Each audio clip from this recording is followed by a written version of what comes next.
This is Living Power with Dan Hurst. Our 2-year study of Genesis basically concludes with this question. How should you face the future?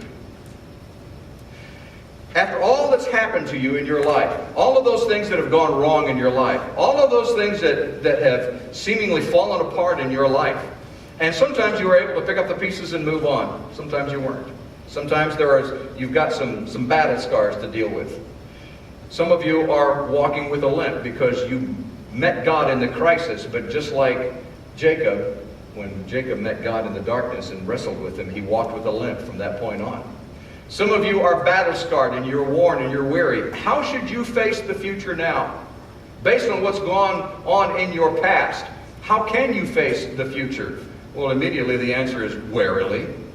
I'm going to be very cautious, I don't want to make that mistake again that I did before. I don't want to do those dumb things that I did before. I hope I don't have to deal with that mess again in my life. I hope that person doesn't come back into my life and cause more problems. We start looking at the past and start planning for the future. But this is important for us to understand, and there are some principles that are given to us here about how to face the future.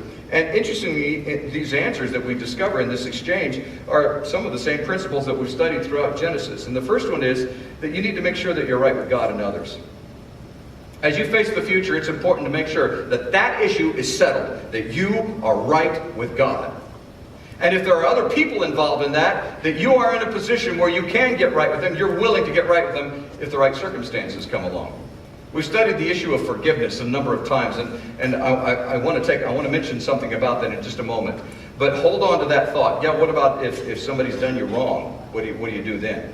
But I want you to see what the Bible has to say about being right with each other and being right with God. First of all, Hebrews 12:14 says, "Make every effort to live in peace with all men and to be holy.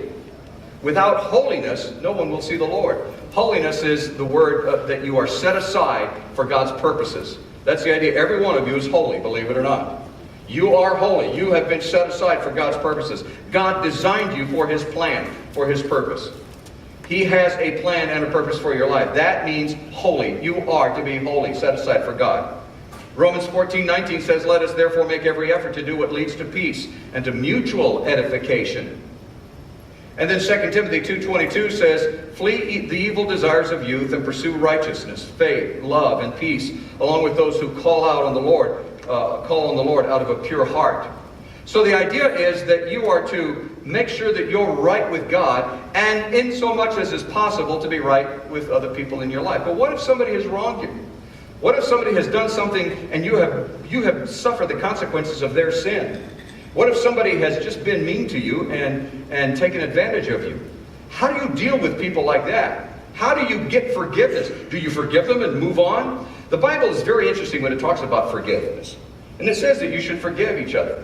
Then it says that you're to forgive one another, but it also says you're to forgive one another as the Lord has forgiven you.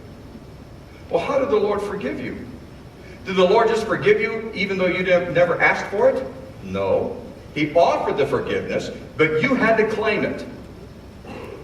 The same thing and that same principle is true in our own life.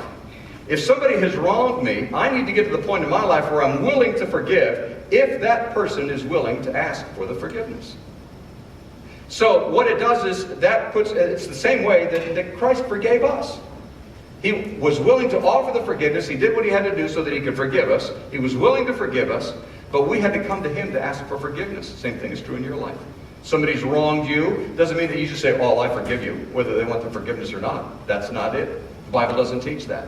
The Bible says you need to be willing to forgive them. You need to forgive them as Christ forgave you, which meant that you had to come and ask for the forgiveness. Once that person is willing to ask forgiveness, that means that they're ready to make amends. And so you have to be willing to provide the forgiveness. Well, how can you provide the forgiveness if they're not, what they did was so wrong. How can you provide the forgiveness? Well, the Bible teaches that when Christ died on the cross, He became your sin. He who knew no sin became sin for us, the Bible says. Think about this. When God pounded Christ onto the cross, He pounded your sin onto the cross. Right? You understand that? When that happened, He also pounded the sin of the person who offended you on the cross. And he is willing to forgive that person also for his offense. The same person who offended me has been offered forgiveness also by God. And if he's willing to come to Christ and ask for forgiveness, Christ will forgive him, because he pounded his sin onto the cross. And that same God who can forgive him also has forgiven you. And because of that, because that sin was pounded onto the cross, if that person receives forgiveness for that, you can grant forgiveness, because their sin was nailed on the same cross as your sin was. So discover that you have to be willing to be right with people if somebody has offended you and hurt you deeply. But more importantly, make sure that you are right with God. That's the first step to move on, to get into the future. Make sure that you are right with God.